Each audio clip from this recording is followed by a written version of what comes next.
Welcome back, ladies and gentlemen. We do have a tie-breaker match between Yeong-jin White Shield and Cloud9 to decide who will be the first seed going into next week's quarterfinals. Here's what's at stake in this match. The winner of this game will avoid Samsung Blue and the top half of the bracket and will be seeded against OMG and the rest of the Chinese squads in the bottom half of the bracket. The loser, of course, will go against Samsung Blue and will be seeded with the Korean squads and Team Solo Mid. So there is a lot to play for. Cloud9 brought us to the tiebreaker by taking down Yeong-jin White Shield earlier in the day. And I want to start talking to you guys about what we can expect from this particular match.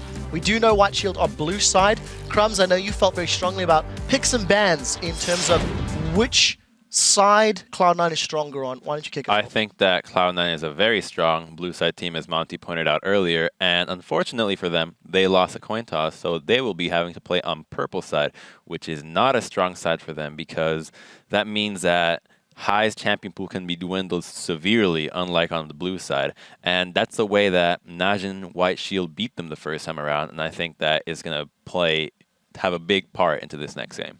Yeah, it's going to be interesting to see what Cloud9's strategy is, because in order to defeat that, maybe they change up their bans, some of the Alistair bans that we've seen on red side, bans like that.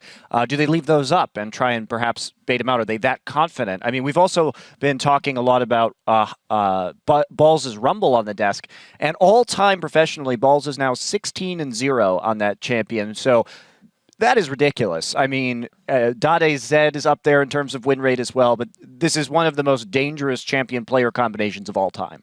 I still disagree with the fact that High's champion pool in that particular game was the reason they lost. I think the Talon Zed matchup did well, and we saw earlier as well that the Talon can actually just go head-to-head with Zed to a point where it depends on the rest of the team how they play the game. And Cloud9 fell behind early on all the other lanes except mid, in my opinion, and they should have lane swapped that game. And I feel if they would have done that, they could have actually won that game relatively easy. So, yeah, while High didn't have the winning lane and couldn't enforce his will upon the map, he could still keep that mid lane even and then just have the rest of his teammates play 4 against 4. See, I kind of agree with you in a way, but the game that we saw Talon do well against Zed, he was 2-0, 2 kills up before beginning to 1v1 Zed, and that allowed him to really get going. And they were winning the objective game as well, which allowed him to have a lot more global gold. But I just think that High, as a player, it's not the champion necessarily being bad, but as a player, you saw in the previous game when he played Yeong-jin White, he was making a lot of smart decisions by moving around the map and generating plays for his team to follow up on. I don't think Talon is a champion that he's so comfortable on to know the limits of how far can he go and how far can he push the opponent to react to him and be able to capitalize on it with his team. Well, Freak, we haven't heard from you yet, and I do want to move on to the predictions for this one. Who are you picking to win the game and why after everything that we've just heard? So, Crumbs, first of all, can I take some of your power real quick? Oh, no way, man. Denied. Denied. I'm going out on a limb, and I'm hoping I get to be the real prophet. I'm going to say Cloud9. I'm going to say Cloud9 takes first place in the group. I think they are in high spirits. Teams that are in high spirits tend to win games really well. And also, I actually think because of all this extra emphasis on Rumble, red side helps them a bit because there's not enough bans for the blue side team to lock things up. The 2 picks first round for red side will actually be a big thing for Cloud9 here. So Freak attempted to take the Prophet's powers. The Prophet is next on the prediction list. You denied him. Who is actually going to win this game? Now, one thing I've learned from all these games is that the most important thing is to not take into account the emotional state of these teams. Just ignore all of that and just think about it so only on strategy and picks and bans. And that's what happened the previous game. And I'm going to go with Yeong-jin White Shield for this time around because I think the purple side and hopefully a Rumble ban if they want to win is going to benefit them. Monte Cristo. Yeah, I'm going to take Yeong-jin White Shield as well for the reasons Crum stated. And I think they'll come up here and it'll be a clutch game. And I'm hoping they win as well because what I really want to see, really want to see is Save versus Ggoong in the quarterfinals. Well, we'll see if that's a reality. Final prediction, Crepo. Part of me agrees with Freak. I don't think no one man should have all those powers. So I will go with Shield here, and I'll follow the Prophet into a glorious victory. Well, we'll find out. To get us into the game, we're going to send it back over to the guys at the caster desk. Thank you very much, Quickshawn. It is time for our final game here in Singapore. And if the last encounter is anything to go by, this should be an amazing game. Absolutely. The last game was so ridiculously close and tense for the first 51 minutes, but a lot of that gets set up in the picks and bans. And as they said, the important part of that, it was determined by a coin flip. Cloud9 do not get the blue side this time around. We'll see if they can actually do it from the opposite side of the map. Well, before we actually get to the champion select, let's check out the starting lineups. On the blue side, as Kobe mentioned, it's Najin White Shield with Save in the top lane, Watch in the jungle, Ggoong in mid lane, Zefa on AD carry, and Gorilla on support. And on the red side, it's North America's Cloud9. Up top is Balls. In the jungle, Meteos. Mid-high, AD carry Sneaky, and support LemonNation. So I'm going to go back to the question that I had just a couple of games ago when it comes to champion select. We heard the thoughts of the analyst desk on that front. What are your thoughts, Jack? I mean, Hai's played 6 different champions in 6 games. His success on those champions has been incredibly varied. I think the first pick Zed that has happened in both of these games is actually really critical. I make sure I didn't misspeak there. I'm pretty sure Najin White Shield first picked the Zed when they played him. Yeah, they banned Syndra, then picked Zed away. Yeah, getting Hai off of his comfortable champions, he hasn't shown much comfort on things outside of Zed and Syndra, I think is critical. As nice as it is to have balls on Rumble and the stats to back it up that he always wins on it, I do think that Hai is the factor here. I also do like the fact that Balls didn't play Rumble in so long. It's like this kind of sleeper pick for him. Yes, when they were on their crazy run and they were at the top of North America, everyone was like, oh my God, we got to ban it against Balls. But it hasn't been done in so long. And then he resurfaces here at Worlds. That is a mandatory ban now. Yeah, gone this time around. Syndra will also be taken away. Other side, Thresh away from Gorilla. Rise away from Save from Cloud9. The final banning of Shield, Alistar. That's really interesting. It basically tells me that Save was not prepared to play Alistar in a high-pressure match. However, the 2 bans they threw onto Rumble and Syndra were super high value, and unless Cloud9 wants to give up a Zed, I think they have to give up Zillion. They try to give up both so that they get one of them. Well, it was Maokai. Zillion is through. Will Shield take that first? Picking Zed into Zillion if they do take that first is really difficult. I've almost never seen a Zed work against a Zillion mid. Yeah, that's a really tough position Cloud9 have put themselves in. Maybe they take a different tact here and focus on the bottom lane, because we talk about so much the impact of the bottom lane from Shield in that first matchup. When they have Sneaky performing well early on, it's such a huge boost for Cloud9. I also think what White Shield did here was brilliant, because they either force Hai into a really disadvantageous matchup, Zed versus Zillion mid, or they get Zed for themselves and they put Zillion on the board. All right, That's split push. We talked about split push last time from Hai with Zed. This time around, Balls. He's had a lot of success with Nidalee split pushing before, and this isn't a champion that has been popular so far here among the Chinese teams. The teams that have not been able to play it have banned it away. It's very much an NAEU thing. Well, the thing is, and it's a save thing too. Exactly. The team they're playing right now is the team that actually did use it in Korea as the AP Nidalee up top. But Zed will be answering that split push from Nidalee.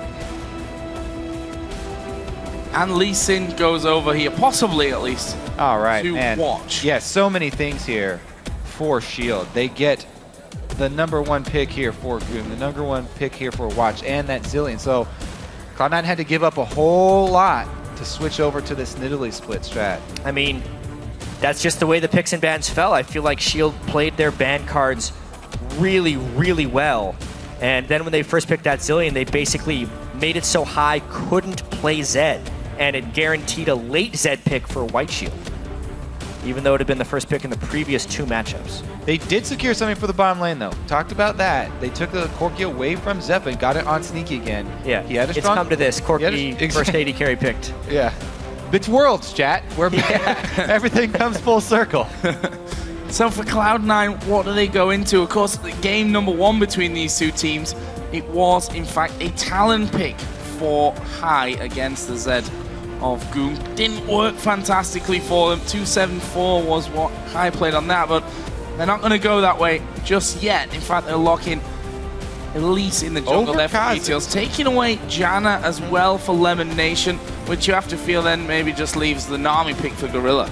So they take Elise over Kha'Zix because they don't want to have to go with that late game reset mode. They want to make that push with the mid game of Corki here and rely on those picks Yeah, I mean, I feel like with Elise. at this point, the Elise is just to stop straight up dives from Najin Shield. If someone gets in a little too deep, they try and stun and just run away at this point. They are really focusing on disengage here because they're going to be trying to split push.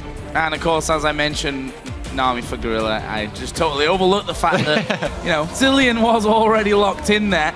We will be seeing Lucian for Zefa and a Classic save. top lane. They've done it Cassidy for before. Safe, yeah. Classic save. It's something that they did a lot of over in Korea, and it's a pretty darn good answer to a split pusher because Kassadin can keep up with people until the rest of the team arrives to finish them off. So for Cloud9 and for High, man on your screen in particular, what will he go with against Ggoong? As I said before, game 1, Najin Shield versus Cloud9. Ggoong took away that Z early. Again, Was the talent pick, and it's going to be the same matchup. Now, he actually played the matchup fairly well last time as far as the laning phase goes. The mid it game, doesn't fit with the team though. The here. mid game gave them problems. Well, if you think about them having another split pusher and him trying to go lock down Kassadin and silence and try and burst him, then True. maybe. There's also the chance here. So much of Najin Shield's composition is built around preventing split push that Cloud9 may sneakily have a better team fight now. One of the big things you want to get against Zillion as well is AoE damage to make his ultimate targets difficult to choose. And when you throw in Corki and Talon, that's actually a substantial amount of burst. It's almost like Cloud9 switched tactics a little bit at the last second and said, actually, we have to be able to team fight. I mean, Talon is good at killing support Zillions before they can actually get their ultimate During the off. silence. It does rely on Meteos, getting high, a good start to this game though. And Talon versus Zed is by no means easy in the beginning. And we saw in the lane as well, Ultimate came up for High, used it instantly, pretty much every single time to actually just clear out those waves and have that lane dominance. We'll see exactly how High plays this matchup here. And of course, the teams are in a tiebreaker for a reason, so this match could really go other way. But you guys can always tell us who you think has what it takes to grab the #1 seed by tweeting at LOL Esports and using the hashtag NWS win or C9 win. Definitely going to be an interesting one. It was an epic matchup when we saw this one just a couple of games ago to set up this tiebreaker match. And we're going to do it all over again. Najin White Shield versus Cloud9 for the top seed in Group D. It's going to be such a crazy battle. Even if it goes one-sided, because it has so many implications, as we saw, the bracket implications. Winner faces OMG, loser faces Samsung Blue. Welcome. 4-2 tied, first place in the group. What a better way. There may be a few better ways if we had some crazy three-way ties, but one of the best ways you could close out this amazing group stage we've had in Singapore. So early game then. Before we even get to that one, I mean, if you think back to LMQ versus OMG, there was some craziness at level 1. For now, though, it looks like just a little bit of damage being exchanged. Watch actually waiting in the death bush. LemonNation on the bottom side will put his ward in, and they basically all ward right in front of each other. Balls actually getting the most damage down here at the start, trying to force save off, but he got his early ward too. Yeah, when that 1 minute mark comes down, all the trinket wards drop. Make sure you can see the late invades. Top side lane swap here for Shield because they saw balls on this side and sneaky down bottom. So they don't want to have to do Zillion in the lane phase versus Janna. It might also be the fact that they don't want to do Kassadin against Nidalee in the lane phase. Kassadin sometimes used to get 80 carries laning against him, or even Talon, stuff like that. 80 champions in lane, especially with balls starting the game with 79 AD, would destroy the Kassadin. So Yeah. the swap is definitely for sure. That is the difference here. We mentioned Save using that Nidalee, but he actually used it AP, North American Nidalee, traditionally Bruiser. Triforce. There's 2 people balls. Yeah, that was Not the best of trades. an interesting one. I guess it didn't spot Zefa actually going through there with him. Either way, it's the early damage coming out for Cloud9's, for Najin's duo lane. Down bottom, Sneaky is all on his own. Got a free time there at least for now. And it's the double jungle start for Shield, of course, because they were the ones initiating the lane swap. They had their top laner with their jungler from the very beginning. Yeah, very that's a cleaner good start. Very good early start for them. Ball's going to have to start his jungle half-life here. Actually, when they went to do the red buff, while Balls helped with the damage for Meteos, he didn't take any of the experience. So they're trying to get Meteos ahead of Watch here rather than get Balls ahead of Save. Which is kind of crazy in my mind because Nidalee needs to pull an advantage for split push. Well, at least the good thing for Balls is that he is a range champion, so him plus Lemon isn't going to be the most disastrous of lanes, and Cloud9 have actually laned Lemon and Balls together quite often, especially since the North American regionals. Now they have 2 range champions, and they should be able to scrounge up some CS up here. Pretty big level discrepancy they're going to be walking into, but Zilean isn't tremendous until he gets a few points into his bombs. So that gives Balls his first CS as he gets into lane. Actually on the other side for Save, he will be going towards that bottom lane. Flash to start, got a couple of wards as well just to make sure that he doesn't get caught out in that what will be probably a 1 versus 1 scenario against Corki. We only saw 1 trade in the mid lane, but already Ggoong has got a large CS lead here over High in the mid lane. Send him back, actually. Sent him all the way back to base.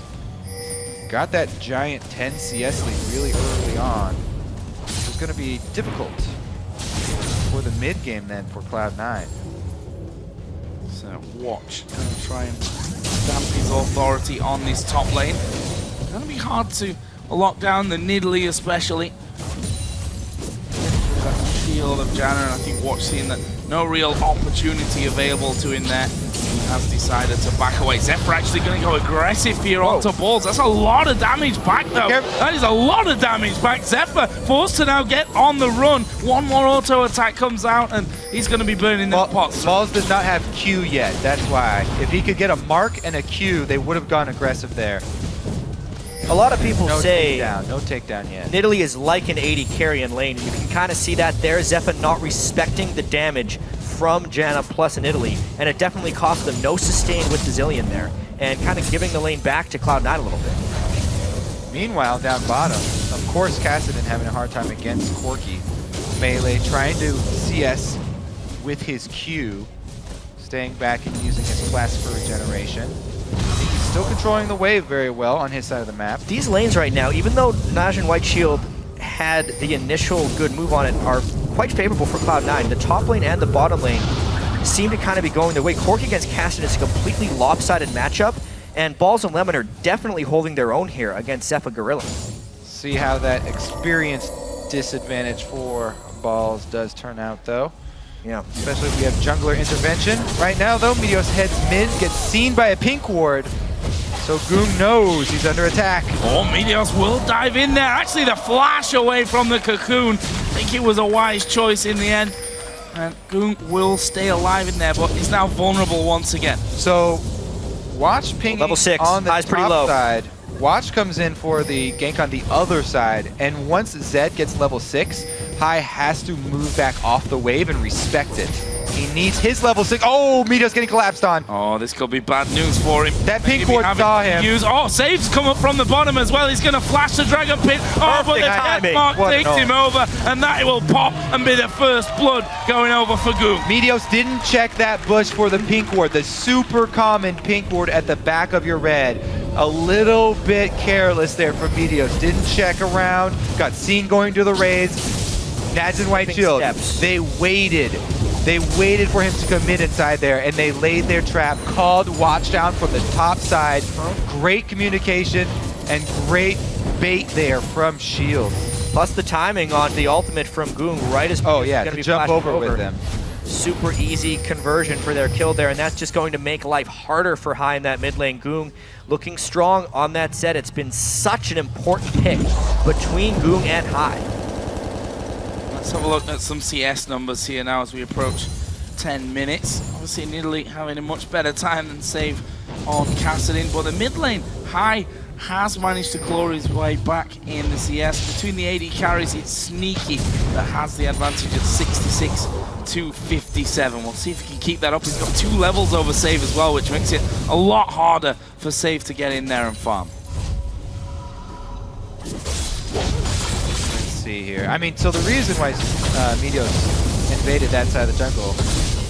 Didn't get that much damage down.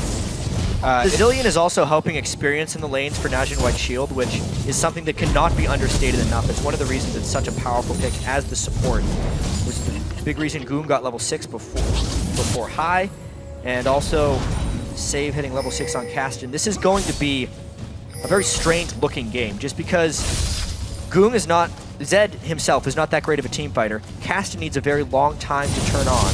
There's some very low damage from Najin White Shield across the board, and Cloud9 is also going to be with a bit of a split push strategy again with Nidalee. These teams don't necessarily pick very tanky champs when they've played each other, even though all these top lane tanks we've been seeing, not in Cloud9 versus Najin Shield games. Certainly not. Kassadin versus Nidalee this time around. See how that all factors into this one. Sneaky gets another big wave onto his turret. And actually, Save is going to be changing lanes now. He's headed up to the top lane. Well, if he's level 6, he feels like maybe he can stay with the Nidalee. But that's a pretty scary matchup for Caston, in all honesty. He has a Catalyst and a Crystalline Flask. I think he's just going to be trying to survive that. And they wanted to be able to match up a BF Sword Lucian with Corki. Also, it does give them more security as far as the mid-game Dragon. Matching teleport for teleport up there. Save did not have to burn his. Oh, there's the death mark going down. High is maybe in trouble here once again. Not enough damage put down by Ggoong. Watch was also a little late to that party. Might just force High to back out of lane. Of course, the Flask will help with that, so seems like he will actually just stick around for now. But if we look at the wards, we were just talking about Dragon and the control of it. That's all blue wards down there. And that's all 4 pink wards here on the bottom side for Najin as well. They do not hesitate to lay those down very early in the game. High going in for a little bit. Took a lot of damage for that trade. High definitely not getting the upper hand in this matchup. Yeah, Shield are already making the call towards Dragon. Cloud9 needs to run away right now. Oh, Watch coming in. Can he land the Q? High almost stepping into it, but he's going to be in trouble either way, and it's Ggoong that gets another one. A 2-0 Z. Are they going to dive to Meteos? They probably are. Zillion Ultimate is on Save. He will need that as well as the turret takes him down. They won't quite be able to finish off Meteos, but Save gets his Rift Walk back up in time. LemonNation coming around to get the slow, but it's on to Lee Sin. Najin White Shield backing off. Yeah, just a great move by Shield right there, using their superior ward control to catch High out of position. Talon will not have a very good time in this game if they can continually collapse on him. Additionally, they got the teleport away from Balls and still have decent control over the Dragon area. And again, it's the entire team of Shield lending a hand in those vision wards very early on. They all are paying their dues. Now they've got very deep coverage as well inside Cloud9's blue jungle. So this control over the river, 11-minute Dragon here on the table. Both teleports were used, so if anybody goes top to match Save, it evens up the pressure. Cloud9 also must be a little worried about this Zed. Ahead in farm by considerable margin, 2-0 with those kills as well. Could be a problem for them as we move on. Just to keep tabs on Balls versus Save there. 82, let's call it 60 CS at this stage. So Balls still holding on to a considerable lead. Yeah, and it's the control here by Shield, though, that's mainly keeping them ahead. Barely getting the repel out. That probably would have been his life. Oh, we're seeing a big reason why Cloud9, before this stage, had prioritized banning that Lee Sin against Watch. Watch having a significantly better performance here on Lee once again. That is going to be the early Dragon for them. Chasing off Meteos, just chunking him that much is enough to get them Dragon. One step ahead of the game in a lot of ways. However, that's a bunch of damage bottom lane. Oh, forcing out the ultimate from Gorilla as well. He actually went back in there, realizing he could just ult himself in case those big missiles hit, but actually will be used with nothing pushed back. So, looking at the gold, 1,500 in favor of Najin White Shield. So Cloud9 here, they really do got to make use of what's strong for them. And Balls with that extra CS and gold lead still at an experience disadvantage going up against Save, because Save keeps moving around the map so much better. So really, maybe a play down bottom here with the Corki Janna could be their strongest point. Yeah, it seems like Level 9, if Shield just has such a huge level of control, it's kind of like watching the advantage OMG had over LMQ last game, where they just get a slight edge and are conservatively and smartly using that advantage. You can see more pink wards out of the map, some nice invades, and they're always chunking Cloud9 down before they try and make a big move. A full blade completed on Ggoong right now means he can take somebody out of a fight instantly. He doesn't even have to kill a person. If he just ults and does one combo on a person, even if he's not able to secure that kill, they will get an objective off of it. Yeah, starts the strangulation as well. The blue buff will be taken away by Watch. Had to smite that one down with the presence of Meteos as well. It's a blue buff steal, and any blue buff steal is a good one from Najin White's side of things. They can also easily just feed their own over to either Save or to Ggoong in the mid lane. They would have rather had that blue buff on Ggoong so that they could give the other one to Save, but they'll take what they could get, denying more experience from Meteos. Just completing the Ancient Golem he's still extremely squishy, because the base HP from it was taken down quite a lot, and it scales only good roam. Additional really good roam. items. Oh, this could be dangerous. Paul's going to have the death mark onto him. Is the damage enough? It is. Ggoong's on a killing spree. All 3 kills for Shield are sat with the mid laner. It's going to be the dynamic duo there with Cassidy and Zed. 2 well-known assassins that are usually seen in the mid lane get to team up. And if they go on the same target, there's really no escape because of their closing capabilities and their burst. That early blade already completed. That's the ult from Ggoong. Didn't even have to burn Ignite. Pretty easy kill. Bottom side of the map, though, is Cloud9. They try and make a push down there since everything from Shield was committed top. Yeah, at this point, Cloud9 almost has to accept that the Zed and Cassian are going to be able to roam and kill someone, and have to be able to take advantages and ward control when those things happen. So a large roam up towards the top lane from Ggoong, but Cloud9 does respond in a very good way by getting deep vision in the red side jungle of Najin Shield, and also by taking the bottom turret. There's that blue buff that we were talking about on Shield side of the map. Goes to Ggoong rather than on to Save. So, how does that set us up? Actually, we did see a longsword sold out by Ggoong, and he's going to go straight towards High again. Constant harassment. Ggoong's roam has allowed High a little bit of free time, though, to get some farm back on his opponent. Man, it really does set up Ggoong for domination right now, though. Uh-oh! Where Watch coming in, and there is the kickback, and High trying to get the kill, but not got enough damage at this stage to go through Ggoong. And yeah, Gorilla was there anyway, had the ultimate available to him, should he need it. It's the way the cookie crumbles right there. Ggoong level 11 in large part because of the Zillion experience. Just a more powerful ultimate than High. Despite getting kicked back there, if High was level 11, he probably gets a kill back. Plus, he's got 3 kills on Ggoong right now. Plus, they're trying to bait a Rift Walk here. Not to be. Oh, Save heading further and further up this lane. There it is! There it is, Riftwalk coming in. Save, though, will head off to the other side. Flash already used. Where's the next one? He's going further into enemy territory, though, and this is going to be hard for him to get away. There is the spear landing. Oh. Another Riftwalk. Lemonation will get the Zefa and the knock-up of the Howling Gale. His balls against Cloud9's first kill, but Shield are pushing the bottom lane. Yep, they committed everybody for it. 3 members top, so Shield shove a turret, and here goes Ggoong mid. He's coming straight back down on top of him. Managed to get away from a little bit of that damage, and a good cocoon will actually stop Ggoong from chasing through. Still burns a flash, though. Ggoong is creating so much pressure on the map. However, that kill top lane, while it was attempted to be responded to by Shield, they could not get the turret, and it looks like Cloud9 takes another turret to keep this game pretty close.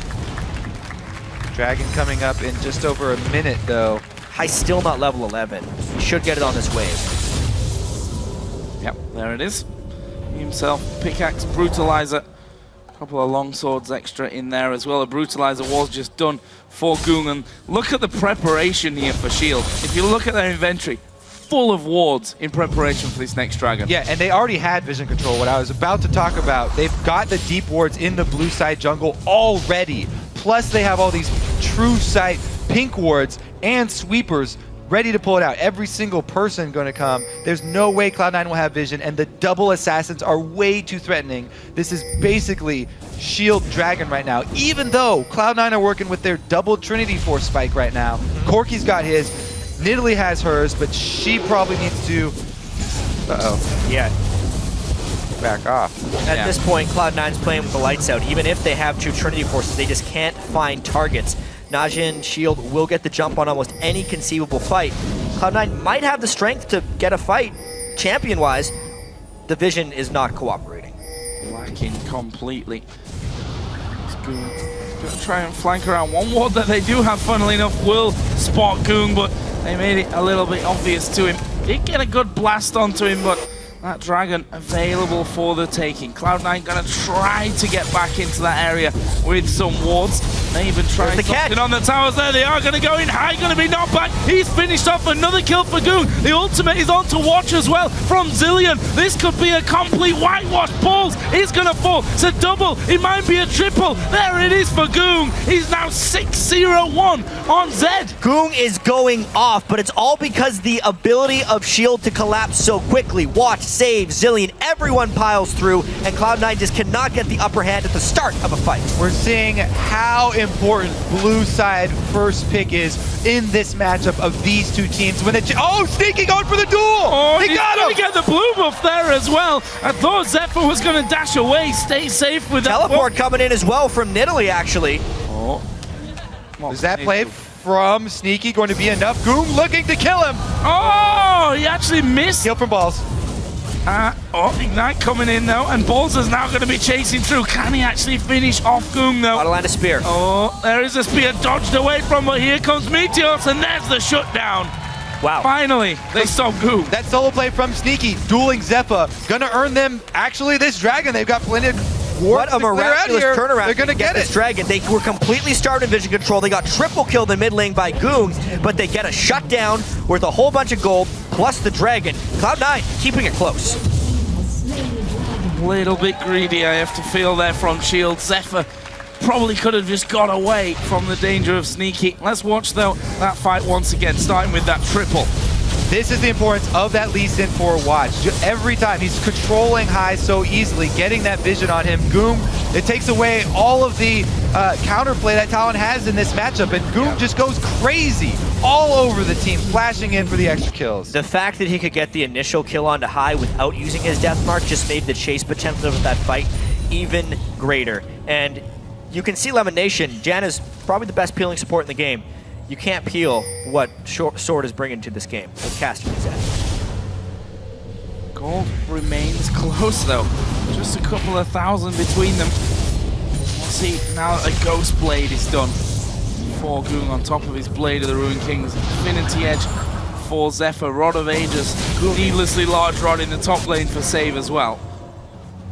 And White Shield moving back in, trying to set up what they had before here, which is complete vision domination of that bottom side of the Cloud9 jungle. Ggoong is such a monster on Assassin. This Zed has been so great. With the Ghost Blade now, what is Cloud9 going to do to peel him? Basically, they have to be able to either get the initiation on him, which they can't do until they can clear vision, or they need to find a stun onto him the instant he goes in for a death mark, which puts so much pressure on Meteos. What's the plan here for Cloud9? Actually grouping with 4 on the top side of their own jungle. There's Watch actually spotting Balls, trying to get the slowdown. He already pounced away from that. Zefa, he is pushing that bottom lane out as well. They could move through the jungle with all that vision they've got. They know how safe or dangerous it could be. Yep, they're flanking around on the 4-man squad here of Cloud9. Sneaky's in the middle though. He's the one with the longest dash with Corki's Valkyrie. Trying to get this turret and sneak out. Oh, Safe gonna go for him. There is the Valkyrie though, over the top of the wall. Turret actually survived that onslaught. So that's still for the taking there for Cloud9. Wood level is up on towers and bring us to just 1,000 gold difference if they can pull that off. But White Shield once again, just starving the jungle. And funnily enough, Balls is building for his split push versus the Zed and versus the Lucian here. He hasn't built magic resist for his matchup with Save. He's looking to actually try and deal with Ggoong. There is the potential that Cloud9 can be stronger in team fights at a certain point of the game. It is before Save hits his really crucial item thresholds. If Balls and Meteos can stack enough armor, since it's just Lucian, Zed, Lee Sin, they may become somewhat unkillable. It would be the point when Sneaky has a QSS and Meteos and Balls have some completed armor itemization. Would be a very strong point in the game for Cloud9. However, if it waits too long and Save hits like a 500 AP point, all that armor stacking would get shredded through by Kasten. But as far as AP mages go, Kasten has very low sustained damage. Right now, Save just completed his Zanya's Hourglass as well, so he can actually have the confidence to jump in and proc that, then wait for his Rift Walk to come back up, allowing for much more aggressive plays with this Kasten to catch out members of Cloud9. Use that slow as an initiation. That was nicely done from Ggoong, slowing them down, actually doing quite the chunk of damage to LemonNation as well as he was chasing through. Cloud9 trying to flank around and get some work done. There's a good scan will reveal 2 wards actually that were placed previously by Shield. We will see Ggoong headed back off onto the side lanes to start pushing this one back out. Yeah, you can just see the tension growing in this game because Shield, once again, had a pretty big edge. But Cloud9 is finding ways to delay the game. The question will be if they can somehow get a split push going. They're really blocked on that by how farm Ggoong is on Zed right now. And they're just kind of trying to play this dance back and forth. If somehow Cloud9 could get vision control around the Dragon area for the next contest, they might have a chance of getting a team fight. At the moment, though, they have no answer for Zed, and they're really just trying to force aggressively. Zed may try and collapse. The split push would actually be a better option for Shield right now. Save is flanking around back. Here comes Ggoong. They're looking to close the trap. They have him surrounded. Early Valkyrie from Sneaky. Here comes Zed from the side, but can't really 1 versus 5 at this stage. The team a little bit far away to help if he'd have jumped right into them. There is a big bomb actually coming through onto Gorilla, forces Zillion low. There's Save actually diving in. This could be what they're looking for. Zonia's will be used a little bit earlier. The collie comes out. Death mark from Ggoong as well. Sneaky does go down, and Ggoong in the back is still alive. They keep going. Cassidy chasing through. The burst is massive. The kick comes in. Balls, what is he doing? Stepping forward there. Will be able to pounce back behind the turret, but this is going to be an inner for Shield. If Hai is forced to use his ultimate defensively, Cloud9 has no chance in team fights. Cassidy will just chase through. There will be no retaliation potential. Zed will be free to kill Sneaky, and it'll be curtains for Cloud9. Yeah, Shield have so much control of this game. Their assassins can play so aggressively. They have the Zillion backing them up. All that damage onto Hyde. There goes his ultimate. Ggoong dives in onto Sneaky and even flashes over to proc enough damage so his death mark will get the kill before backing out. They don't even need to use a Zillion ult this whole time. There's that reinitiation from Save going in for the slow that we talked about, getting them another kill. The chase potential is ridiculous on this Shield team. Here's the question though. They actually have Deathmark down temporarily. Cloud9 coming straight back to the Dragon fight. They may be able to try and jump the gold back. If they lose yet another fight and a Dragon though, it's probably game. Cloud9 really need to be the ones getting the jump here. They have to get some burst in with that silence of Hai. Hai actually has his three main items, the armor penetration with his Tiamat extra proc. But they're shoving down 2 lanes and they're trying to make use of the ball split push up top. This is, I think, really good for White Shield, actually. They get the Dragon plus the ability of collapsing. If Cloud9 gets caught here, Hai's already canceled his recall.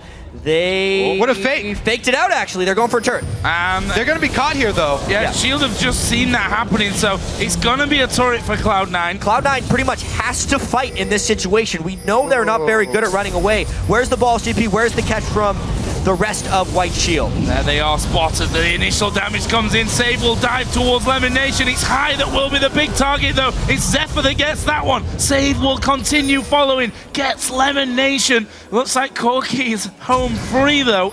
And Meteos, I believe, is also going to be safe from this one. Maybe save as well. Watch actually gets in off the wall. Lands the Q. The kickback from Ball's Meteos. going for an inhibitor turret. The jump off. Meteos will go down, but Balls is down there. TP will come in from Save, though, to stop that. You can tell Cloud9 are desperate right now. They're trying to sneak out any sort of trade that they can get, but they're just so far behind that Shield can collapse on them. Shield doing a very good job. gold at this stage, though. It's just increasing. 6,000 in favor of Najin White Shield. There's balls getting back towards that bottom lane. Actually, no wards directly on that bottom side of the map. There's a big line from the blue buff of Cloud9 all the way down to the red buff of Najin White Shield, but currently balls not spotted, so got a bit of time on that front, but can't really afford to go all the way to that inhibitor. High joining him, though. That might actually be a decent little team to pick off the likes of Lucian. Definitely seems like they would have a chance. They're putting almost no emphasis on Baron here for good reason, because every time Cloud9 has tried to posture around an objective, Shield has come out very victorious. So they're just hoping, actually, that Shield would go for a Baron, or even try and push that bottom wave so they can get a kill. The thing is, Cloud9 have to get several of these sneaky sort of cheating trades in a row to catch back up. They're in such a deep hole right now that they have to pull off something crazy by pulling Shield across the map. However, Shield are the ones with the extra mobility on these assassins, and it's very, very difficult for Cloud9 to make that maneuver repeatedly. There's just so much ward coverage of Shield. They can see almost every move that Cloud9 are trying to pull. Still for now keeping both Balls and High down on the bottom side of the map, though. They've just spotted High. They've seen Balls' position as well. It looks like they're trying to close in. Credit to Cloud9, though. They've got wards down to spot that counter-attack coming. Allows them to actually get away. Ggoong going towards LemonNation. Couldn't quite get on him, though, with a Ghost Blade. Luckily, Ghost Blade cooldown is only 45 seconds, so you can try again with that one. They're really trying to force around Baron here. If White Shield gets any type of pick, another great escape by Cloud9, they'd be able to get Baron, but the split push down bottom will kind of put Shield on a timer here. Interesting, they're sending Corki down here as well, and Shield can see that, so they're forcing this Baron because they see two members committed down bottom for Cloud9, and they do it really, really fast. Can Cloud9 shove in on that inhibitor turret in time? Gorilla trying to keep Balls away, but Balls doing a lot of damage. There is a Baron picked up. Meanwhile, down in the bottom, Save struggling to actually hold on. They're going to go for Save as well. Sneaky will Valkyrie in. They've got rid of the turret. Can they finish the inhib as well? Meanwhile, going ham there onto Balls. Not quite enough to get the kill. Watch comes in. Great monsoon from LemonNation. Meanwhile, they do get the inhibitor. I went back though to Save. Ultimate came out Gorilla, so he focuses on Gorilla. Gets the kill. Sneaky gets Zefa. Save did finish off High though. Sneaky's getting collapsed on though. Here comes Watch, and he's followed up by Ggoong. Oh boy, but you can see the Balls and Meteos on the trail. Where's he gonna go from this one? Watch coming around, and he's managed to stay alive.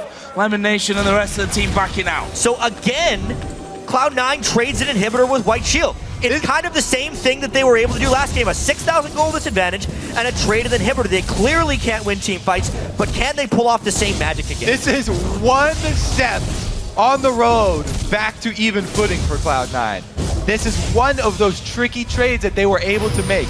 And they called down Corki, they brute force shoved in on the turret, and then committed to Save. So once Zillion gets here, High decides to go back in on Save to pop the ultimate, but he gets so much area of effect damage here because they're standing right next to each other with his ultimate that he's able to turn around and get the kill on Save only because of this exhaust. The duel between Sneaky and Zefa on the other side was ridiculous. He got an Infinity Edge crit right in his face on top of the Triforce and just destroyed him. That's the mid-game.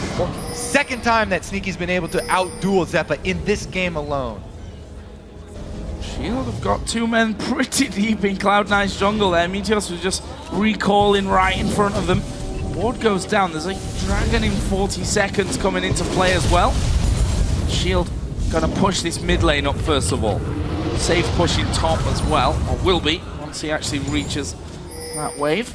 Ball's going for the split push down bottom at the exposed inhibitor. Gonna try and put some pressure on those Nexus turrets. Now, a side lane of super minions will eventually take down a Nexus turret if left unattended. Balls does have many times when Balls played this split push game? LemonNation takes a blast. I mean, Shield here. Balls is in on the turret. They're not recalling. There we are. Save's recalling. Can they stop? No. Save come from. He got the silence. He Oh, got he didn't get it. No, he didn't get it. They came through, but Balls is going to surely take the turret down. He does. He might pay for it with his life here. Bomb on top of him. Save gets the kill, but it's a Nexus turret down. Looks like he'll be an inner turret down for High as well. Guerrilla warfare tactics for Cloud9. They're striking from the shadows, all places at Now once. Shield needs to make a decisive move. They're afraid of getting backdoored, so they're trying to take an inhibitor of their own, but they give up the Dragon. Cloud9 needs to defend their base now. Cloud9 attacking from every side, multiple points of threat here, but now Shield make the call to go straight up mid, and they are going for inhibitor. The thing is, Shield must know that Balls' teleport is up. They can't operate in a base race at this stage, surely. There's nobody to stop their backs, so it's not that scary for them to do that. They can all just blue pill back. High did a very clever thing there. He worked like he was going for a Nexus turret. He actually took turret damage, and that immediately stopped Shield's ability to push the mid lane turret because they had to defend the didn't base. even get the inhibitor turret because he made that threat. Interesting little feint there from High. He's commanding this squad of Cloud9 so well. Even when down, outmatched with so much more gold on the other side. These guerrilla warfare tactics, striking over and over Cloud9. Such a good tactical game here when working with less. And we're saying a load of gold behind, but that has shrunk. I mean, 4,400. Yes, it's a lot of gold, but it's definitely not an amount that they can't come back from here. And all this time that they're saving, of course, slows down Shield with that Baron buff on. And if there's one thing that has stood out about Cloud9, it's been their teamwork and team play. Ever since they joined the North American LCS, that is generally what has historically separated the Korean teams from the North American teams, is their ability to play the mid and the late game and the map. But Cloud9, they came back from behind in the first game against Shield today, and they are actually on their way to do it again. And it does take its toll on High. He's usually the guy to start off the fights and start off the initiation. You can see it in the score line. He's got 6 of the team's deaths, but he is controlling all of the members, making those calls. And again, they're stuffing bottom. There's 2 people bottom. If Cloud9 gets caught by Ggoong at this juncture, they would lose their inhibitor, but you can respect that Shield is actually paying this Cloud9 split push. Yeah, recalls are coming in here from Shield, deciding not to stick around there, and they'll try and force this bottom wave back towards Cloud9, who, you know, Shield, if we think back just 5 minutes ago, they controlled the jungle. Warding was all there. Since then, those wards started to time out, and they've not really been able to get any of them back, which means that Cloud9 have walked in and out of this bottom side of the map time and time again. Something we have to note is Save is rapidly approaching his death cap. When he does that, he will pop a bunch of damage onto balls in split push scenarios and also rapidly increase Shield's ability to collapse on team fights. So as much as Cloud9 has done in this split push, it's just going to become a higher and higher risk with higher and higher rewards. So, what is next for Shield? They're actually going for High. The Q of Watch, though, goes past, and High just kind of dodging out of the side of that one. 1 minute and 20 until the next Baron comes up. And I'm interested to see what Shield do about that. What decision they make there. Flanked a little bit by Ggoong, but I don't think Ggoong realized where he was. Yeah, there's a really heavy split by Cloud9 here. They could be completely outnumbered. Remember, Safe does have teleport, so in an instant, there could be 5 members of Shield in Cloud9's base. And there we go. It's Ggoong to go on to sneaky Deathmark down, but it's not enough damage. He has to go back off to the shadows. The race might be enough here to get the actual base. Talon still pushing Baron. They kick LemonNation. Oh, what a howling gale. Knocks them both up, but the inhib turret is down. Shield are backing out. Can they stop these backs safely? It's up to the missile accuracy of Sneaky.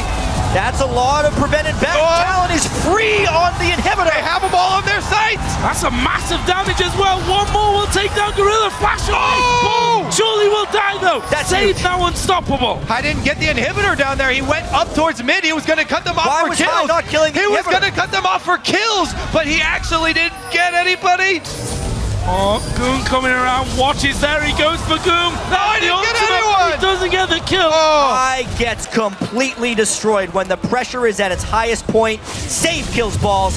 High makes a poor decision trying to switch away from the inhibitor, and the miraculous turnaround does not happen at this point. Shield gets the Nexus, the inhibitor turret of Cloud9, and does not suffer many repercussions. Higher risk, higher rewards. Very, very high risks that time around. so close to pulling that one off. But Cloud9 do not get either thing. There were too many things they wanted. They wanted to cut off for the kills. The four-man squad or three-man squad in mid lost sight though, and they ended up not getting the kills or the inhibitor. Now they can get pretty easy. Baron committing 2 down bottom. They really want to commit. Just for an inhibitor, they'd have to fully commit here. Meteos is there though. Save is already down bottom with It's super Willian. dangerous. They can defend it. He may try for a steal, but it would mean his life. He's got no flash. It is going to have to cost him his life if he goes in. He goes over towards Shield, sneaky. And he's alive there. He's going to have the bomb, which will finish him off. Balls will force Gorilla away from that. Are they going to try and stop them? We've got Zed recalling. Balls is going for the inhib. There's the Monsoon to stop Zefa going back. But they get 2 back into the base. Gorilla has the ultimate on himself. Can he even get it? Can he get the inhib? One more. He can. Cloud9 still suffers massive casualties, and the death timers are no longer trivial. That's 50 seconds onto Balls, 30 onto Sneaky, and 30 onto Meteos. How quickly can White Shield trade inhibitors but still maintain the Baron buff? Well, Ggoong is kind of fast when Zillion's there, speeding him up this entire way. And who's going to be able to defend? High's on the top side. Remember, recall. there is no Nexus turret down on the bottom side, so these minions are going to funnel in towards the last remaining Nexus turret. Shield need to do this very quickly. Highest split pushing up top, so Shield cannot go for the end of the game here. Just the inhibitor, and then they have to defend. Saves Caston is the great answer, though, this time. With his teleport still up and that Death Cap working on his Void Staff, we've seen his ability to just decimate these split pushes of Cloud9, and he's really been the one to turn on once he got that Death Cap and start shutting this down. Well, they're going to go back, pick up the extra gold here to fuel that war chest. Again, another big pickup for Shield. All the global gold has been going towards them. They got the Baron, they got the Dragon. And they've traded inhibitors now, so even the pressure has equalized. Cloud9 is going to have nightmares with that High trying to collapse for a team fight when he could have killed the inhibitor clean out. Crazy, crazy stuff. Cloud9 holding on just about in this game. See more items coming in across the board. That Bloodthirst is done for Sneaky. Getting out Negatron cloaks. On the player cam, having a bit of a stretch there as well. This is, I think, a pretty stressful game for, you know, an assassin shot caller. Like, he's got a lot to think about this game. And you can tell they're committed to this bush gank right here. That's why he's stretching out. They're just going to wait for this. This is one of the only ways they can get back in the game. Oh, Ggoong going low. He's going to put the death mark onto High. High's going to fall from this. The death mark is enough, and Ggoong survives it. Balls will go down. That's 2 men dead. They're pinging the base, played though. that amazingly. I can't believe he escaped that and then turned it around. The base isn't shambles, however. Yeah, Corky Elise going down. Ggoong now has recalled. Look at that Nexus turret. So very low. They've gone over a ward. Whoa, Sneaky. What does this guy have planned here? Ggoong, he used both of his blades already. Yeah, there's no death mark for Ggoong. Sneaky can actually kill it off here. He's going to go in. Cassidin is coming back. There is Ggoong. Meteos needs a couple of hits onto that Nexus turret to finish it off. He's going to jump up in the air, but he's not going to escape. And the rest of Shield are still pushing. Ggoong is just a magician. Najin White Shield Houdini, able to get out of that and get back to finish and save the base. Too much. Shield are going to take this one in. The solo lane performance from Save and Ggoong, dealing with this ridiculously skirmishy and annoying Cloud9 team who just keeps trying to get those pesky Nexus turrets. They could not. That is the second inhibitor from Najin Shield. They have surmised control of this game, and they may even try and end. 3 of them there. They're going for High. He has to pop the ultimate here underneath the turret, though, so feeling a little bit safer. Shield are going to go for the victory. There are 2 super minions in. There is Balls going to half HP. He gets kicked away. Is he going to escape? No, he won't. They'll be finishing that one off. They kill off the 2 Nexus turrets, and Najin White Shield are going to win the tiebreaker map, finish first in Group D.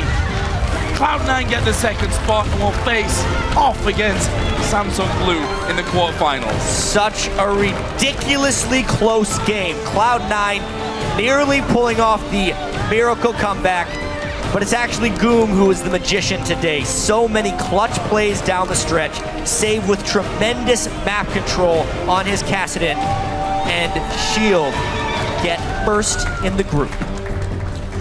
So this means it's going to be them or Cloud9 versus Blue, Yes. and it's going to be TSM versus White in the next stages. The top of the bracket This is going to be will be Samsung, White, and Blue versus North American teams. The bottom side of the bracket will be 3 LPL teams and Najin, White, Shield. Absolutely insane stuff. And you can see from Cloud9 there, you know, We're close. that kind of game, you hold on for so long, you make these big clutch decisions that sometimes work out for you, sometimes they don't quite. But they've done, I guess, what they really came here today to do, which is get through the group stage and get into the bracket.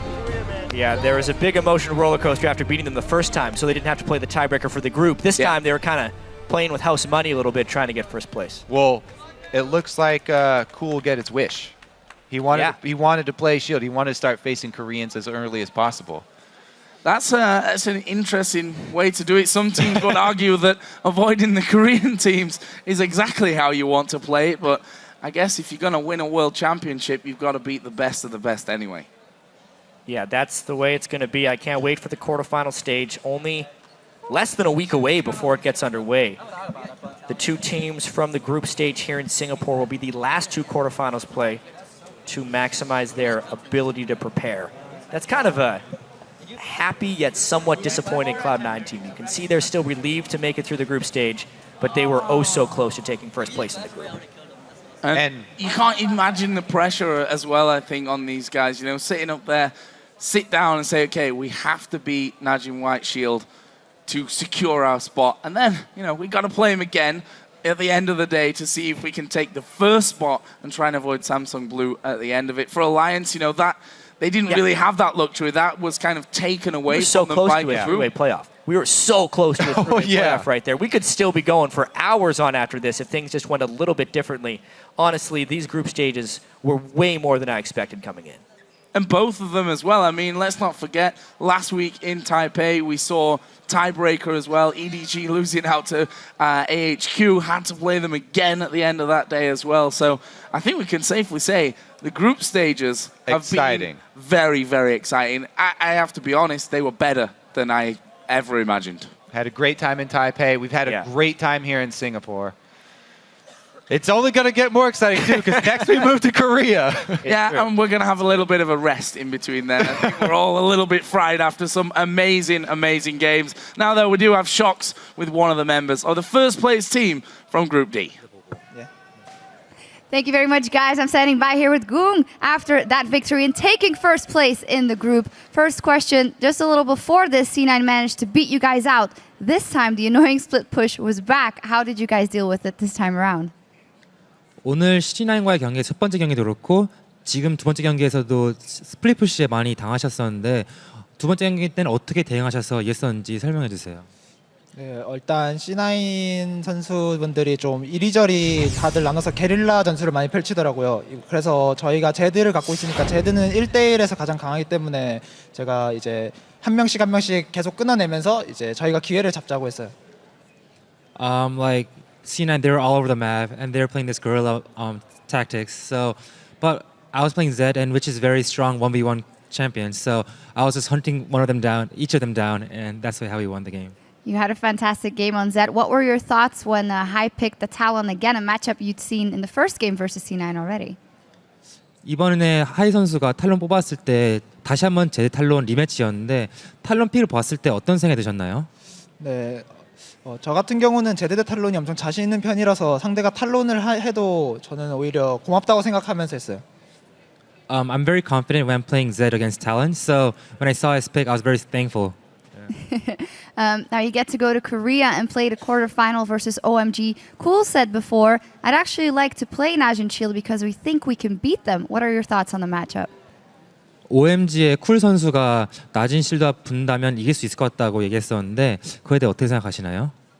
네, 저희 같은 경우는 이제 8강에 올라오면은 어느 팀을 만나도 솔직히 다 자신 있다고 생각했는데 이제 이렇게 그룹 스테이지에서 약간 고전했지만 저희가 좀 긴장을 많이 해서 고전을 했고 이제 8강에서부터는 좀 더 멋있는 모습과 이제 좀 더 다듬어진 모습으로 상대할 수 있도록 하겠습니다. Even though we struggled a bit during group stage, I think we were a bit nervous and we didn't play our best. So we're going to practice prepare much more for the quarterfinals, and I think whoever we play against, we're very confident that can beat anyone. So yeah. All right, well, looking forward to that matchup. Congratulations and thank you very much. And as for us, we're going to go over to the desk to wrap things up.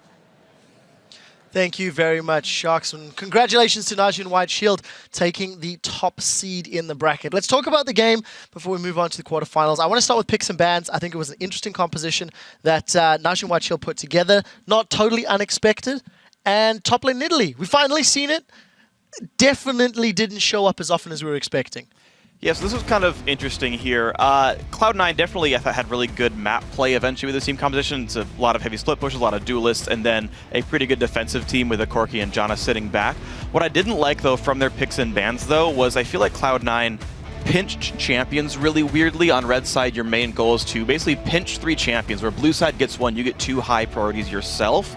Nidalee and Corki both didn't feel like pinchable champions, whereas like banning Lee Sin, taking Kha'Zix, to me would have been the more obvious choice for setting yourself up for a powerful composition. Monty? Yeah, I can see that. I can see that. The thing is, though, is the early takeaway of Nidalee really... Najin White Shield is a team that likes to play Nidalee in the top lane. And just to go over to picks and bans here a little bit, what people may not know is that Save will play Teleport Zed in the top lane. And so what was so intelligent about Shield's pick and ban process here is that since Save and Ggoong both play Kassadin and they both play Zed, they didn't actually have to make a decision about where their lanes were going until they actually saw that final pick, which gave them a lot of versatility. Now, what I didn't like about what Cloud9 was doing is we've seen very similar compositions with an AD Assassin mid and Nidalee top from Najin White Shield in the past. But what Shield will do in this circumstance is instead of building a Trinity Force Nidalee, they will build Sheen, and then they have the option, the Nidalee has the option of then building into Lichbane and Chalice and having an AP Nidalee, because their problem is that they focused a lot on one type of damage with that composition, just overwhelming amounts of AD, which made it easier in turn in the long run for Shield to itemize again. Talk to me about the Nidalee top. I know you quite like the pick in that setup as well, Crepo. Yeah, I'm a big Nidalee fan just because I feel she 1v1s almost any lane. And she's incredibly good in 2v2s. Put a range support next to Nidalee, and she will come out of the lane swap less behind than the enemy top laner in nearly all the cases. The only thing that can really rival it, in my opinion, is a Rise and a range support. They did really well. You saw that early as well. They couldn't deny them anymore. They were struggling. At one point, Nidalee even came close to a kill. The only reason I feel like you could swap into a Nidalee is if you just want to keep her down. You don't want her to become a split pushing monster if you have no way for doing that in lane. Now, something I point out with the Nidalee is that I'm almost certain that Boss has never played against a Kassadin top as Nidalee. That is not a champion you see in North America ever. And it's only almost exclusive to Korea. And I don't think they expected that, because when you think about that matchup, you're like, oh, I wouldn't want to take that matchup. And they lane swapped, and they were doing pretty well in the lane swap, but the Zillion passive allowed Kassadin to get the levels he needed to make sure that when he swapped back into Nidalee, he was able to actually lane from a little bit of a CS deficit. Yeah, I really like the Nidalee, the Zillion pick router as well, because I really like Zillion with 2 high damage, high mobile assassins that can just go in, and when the enemy team tries to kill you, you just cock block that with the ultimate. Wow. Right, let's get to the replay really quickly. Pull this one up onto your screen. The mid game played out in favor of Najin Shield for the most part, but Cloud9 really made Shield work. They put a lot of pressure in this bottom lane. They, got the inhib down, I think, twice. Let's roll the clip out, and Crepo, maybe talk to me about, the way Cloud9 was trying to play this. This is the play that eventually led to the Baron for Shield. When you're this far behind, all you can do is open up the map and try and bait people into overkilling your split push. Right here, he barely gets out and just gets enough damage, and this is a mistake. There's a Zhonya's and there's a Zillion ulti. Neither get used. Balls recognize he doesn't have to chase that anymore, and he goes for the inhib. He will get that inhib at the end, paying his life for it. But that's the way. If you can't deal with him 5v5, you need to open up the map, and Cloud9 did that brilliantly. They pushed bottom, then they backed off. They pushed top, then they backed off. When White saw an opening in mid, they went all the way down to mid. Cloud9 said, okay, but fine, you get mid, we'll trade both sides of the map for you, and Wild should realize that, and they had to base. So Cloud9 was dictating the tempo with a significant, as best as they could from a position behind. Yeah. And that was really beautiful to see. They did play really well from behind, it has Yeah. to be said. But Shield is used to these kind of circumstances as well. So There was a lot of respect from Shield as well. yeah, there was definitely. I think that was just a fun game to watch. I really enjoyed it. It was pretty darn even. It was the opposite of what we saw earlier.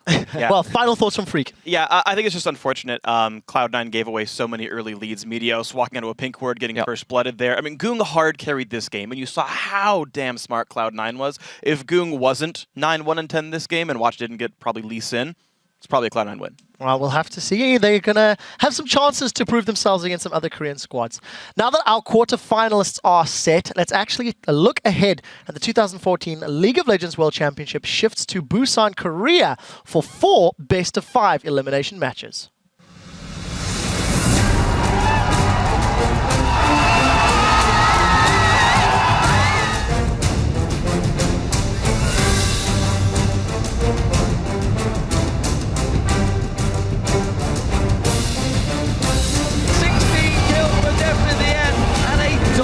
Victory for Samsung Blue. Pentakill! A complete shutout coming in for Samsung White.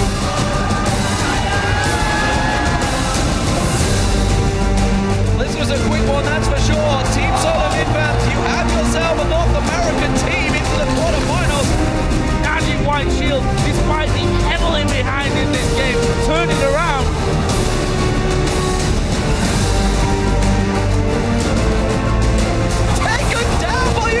What a game for World Cup, though.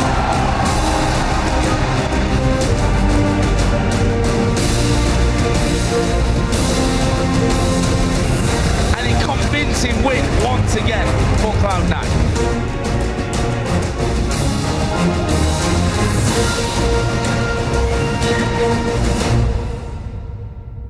Absolutely incredible. The Singapore group stage was phenomenal. The Taipei group stage was phenomenal. Thank you for everyone who watched, and thank you for the teams playing.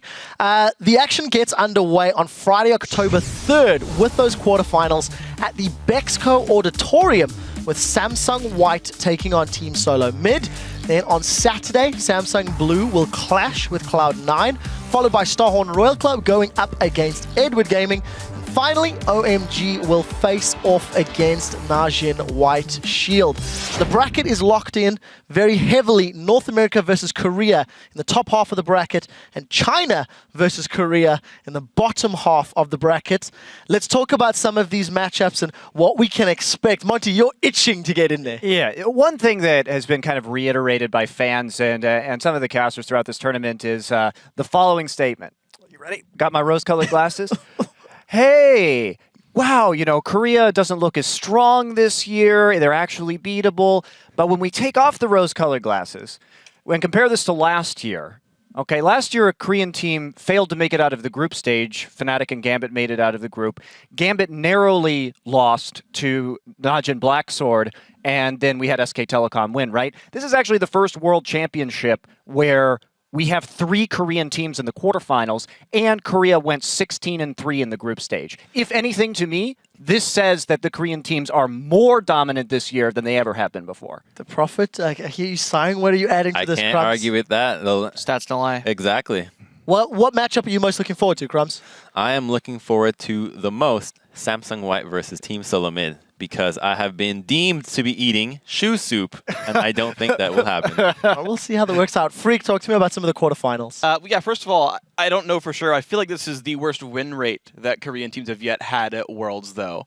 They've dropped a fair number of maps, a lot of 4-2 teams. Maybe I'm wrong. I don't know. 16-3. Ozone didn't even make it out of groups. I think Yeah. Ozone alone lost more matches last year than the Korean teams as a whole have lost so far. All right, fair. But as far as matches I'm actually looking forward to, honestly, I am looking forward to EDG Starhorn Royal Club. I think that's going to be a very fun match of different styles. We'll see who ends up being top dog in China. I also really want to see Cloud9 versus Samsung Blue. I think C9 are going to continue to improve. We can see how smart they are. I want to see how they rival the best strategic team in Korea as the best strategic team in the West. Well, Crepa, before I get your opinion on this, we did ask you guys earlier in the day our Twitter question of which hype train have you boarded for the quarterfinals and why. You've heard some of the guys talking. We do have a tweet that I just want to talk about very quickly from the Sleepy Player. All aboard the Gorilla hype train. He makes so many plays for his team. If you let him have Thresh, nowhere on the Rift is safe. After that terrible pun that you had before the video, what are you looking forward to for the quarterfinals, and is Gorilla on that list as well?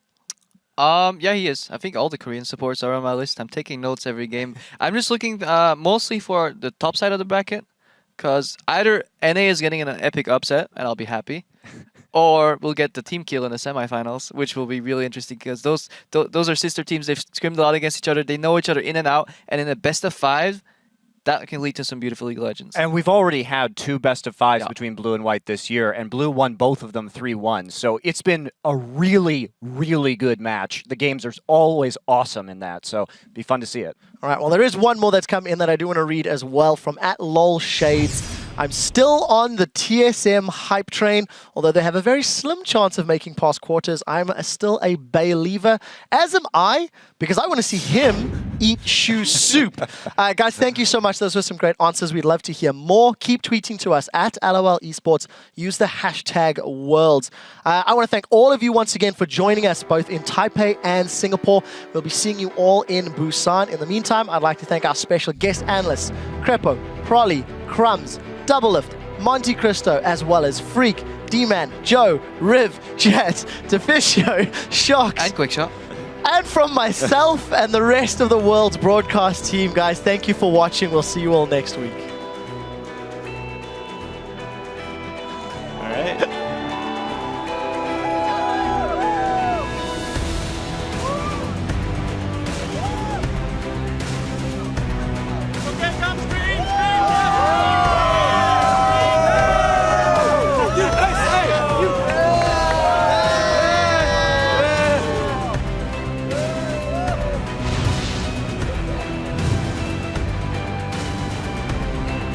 In the heart of Singapore, the second group stage of the 2014 World Championship will be taking place.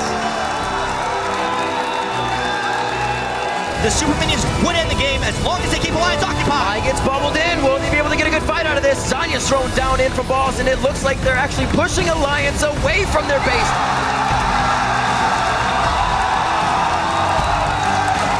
Distance and left pulls him in. Dane taking out, slides out of the way. Go.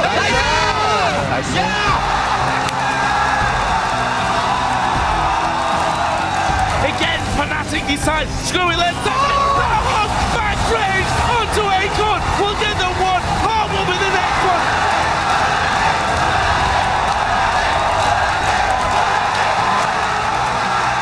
We have had some insane games today.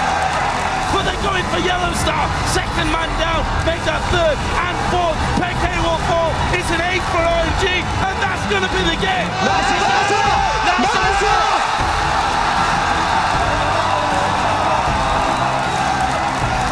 Group stages at this World have been so exciting. Cyanide and PK both closing in. There's the slow. Xiao goes over the wall. Reckless comes in. He gets the pentakill. The pentakills, man.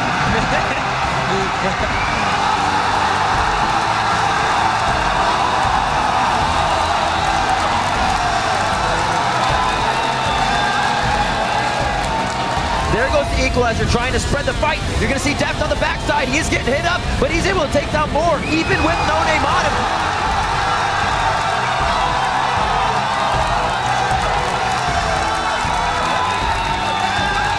They're going to win. They're going to win. It's almost about to go down. My God. Alliance down. Kaboom. They flip the fuse, and kaboom goes the dynamite.